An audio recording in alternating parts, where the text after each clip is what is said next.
ధన్యవాదాలు తెలియజేస్తున్నానండి. మీ అందరికీ కూడా నా ఆశీస్సులు కూడా తెలియజేస్తాను. ఈవేళ రాజ్యాంగం ఏర్పాటు చేసిన రోజు చాలా పవిత్రమైన రోజు. మన పండగలు ఎలా చేసుకుంటామో మన భారతదేశానికి ఒక పండగ లాంటి రోజు ఇవాళ రాజ్యాంగ నిర్మాణం చేసిన రోజు ఈరోజు. ఇటువంటి రోజున ఈ కార్యక్రమం జరగడం చాలా ఆనందంగా ఉందని చెప్పి ఈ సందర్భంలో మీ అందరికీ మనం చేస్తున్నాను. ఈరోజు 70 ఏళ్ల క్రితం ఇదే రోజుని రాజ్యాంగాన్ని రచించారు. ఎంతమంది అండి? చాలామంది పెద్దలు మేధావులంతా కూర్చొని భారత రాజ్యాంగం ఎలా ఉండాలని చెప్పి రచించి ఆ రాజ్యాంగాన్ని నడిపించమని కొంతమంది పెద్దల చేతిలో పెట్టి మన అందరి మీద బాధ్యత పెట్టారు. చాలా బాగా రాశారు రాజ్యాంగం. ఇంతే భారతదేశం బాగుండాలి అని ఒక నియమాలు పెట్టారు. దీంట్లో ఒక విషయం ఏంటంటే సుమారు కొంతమంది తెలుగు వాళ్ళు కూడా నాకు తెలిసి ఈ రాజ్యాంగం రచించిన పెద్దల్లో మన తెలుగు వాళ్ళు కూడా 14 మంది 15 మంది ఉన్నారు. వాళ్ళు కూడా భాగస్వాములు అయ్యారు. అంచేత ఈ రాజ్యాంగం అంటే ఏంటి, ఈ రాజ్యాంగంలో మన పెద్దలు ఏ సూచనలు చేశారు, మనకి దాన్ని ఎలా పాటించాలని తెలియాలంటే ముందు రాజ్యాంగం అన్నది రావాలి. అందుకే ఇప్పుడు బుక్ ఇప్పుడే చూశాను నేను. ఈ పిల్లల కోసం అని చెప్పి ప్రత్యేకంగా constitution of India for children అని చెప్పి సింపుల్గా అందరికీ అర్థమయ్యేలాగా లోకేష్ గారు దీన్ని తయారు చేశారు. మీ అందరికీ ఇచ్చారు. మీరు అందరూ కూడా దీన్ని చదివి మీ స్కూల్లో అందరికీ చెప్పి అసలు రాజ్యాంగం ఎందుకు రాశారు మన పెద్దలు, దేనికోసం రాశారని చెప్పి అందరూ తెలుసుకోవాల్సిన వచ్చింది. ఫస్ట్ స్టెప్ అది. మనకి బైబిల్ ఉంటుంది, పురాణం ఉంటుంది, ఎన్ని ఉంటాయి. ఎందుకు రాశారు? దాన్ని ఫాలో అవ్వమని. అలాగే మన పెద్దలు ఈ రాజ్యాంగాన్ని రాశారు కాబట్టి దాన్ని ఫాలో అవ్వాల్సిన అవసరం ఉందని చెప్పి నేను మనవి చేస్తున్నాను. అంతేకాకుండా మరి ఈవేళ పెద్దలు ముఖ్యమంత్రి గారు ఉన్నారు. అసెంబ్లీ ఏంటి? అసెంబ్లీ దేనికి? అసెంబ్లీ అసెంబ్లీలో ఏం చర్చించాలా, అసెంబ్లీలో బిల్స్ ఎలా పాస్ అవ్వాలా. మన ఫైనాన్స్ మినిస్టర్ గారు ఉంటారు. ఫైనాన్స్ మినిస్టర్ గారు అన్ని సంతకం పెట్టి చెప్పడానికి అవ్వదు. అసెంబ్లీలో పాస్ అవ్వాలి, అసెంబ్లీలో చర్చ జరగాలి, అసెంబ్లీలో ఏ చర్చ జరగాల, ఏ సబ్జెక్ట్ మీద చర్చ జరగాల, దేన్ని ఆమోదించాలని చెప్పి మనందరం కూడా నేర్చుకోవాల్సినటువంటి అవసరం ఉందని చెప్పి మనం చేస్తున్నాను. ఇవాళ ముఖ్యమంత్రి గారు ఉన్నారు. ఈవేళ వాడిని కోరేది ఏంటంటే ఈవేళ పిల్లలను చూస్తే ఎంత ఆనందంగా ఉంది.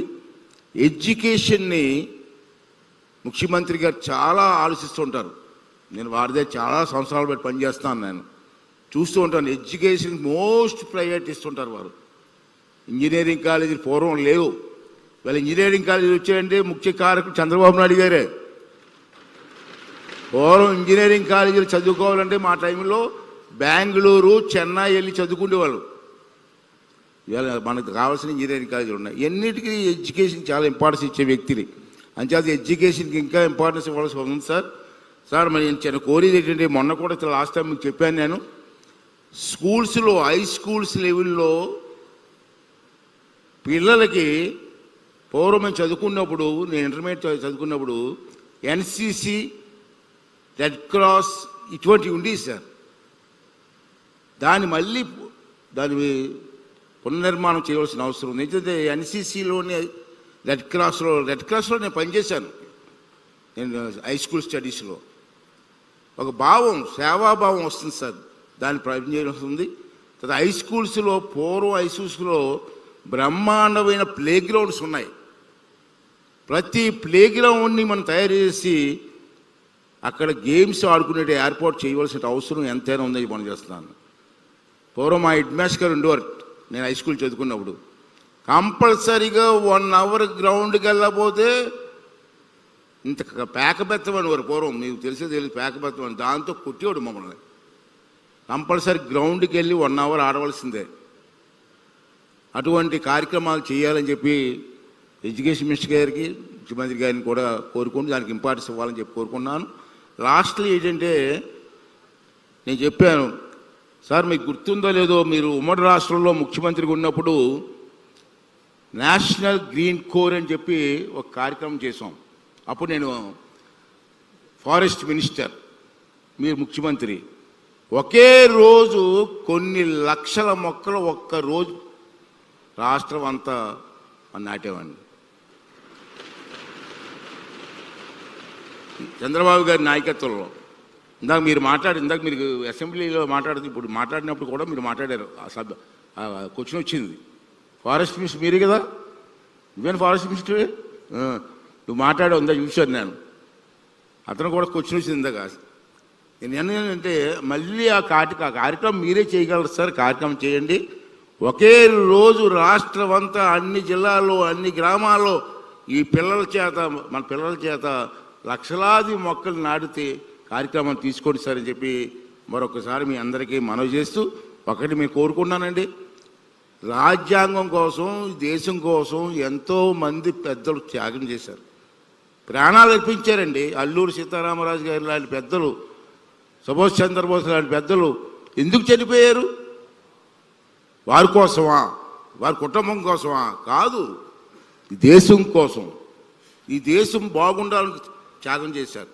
అటువంటి త్యాగాల్ని మనం మర్చిపోకుండా మనం కూడా వారిలాగా త్యాగం చేయమని అనట్లేదు నేను.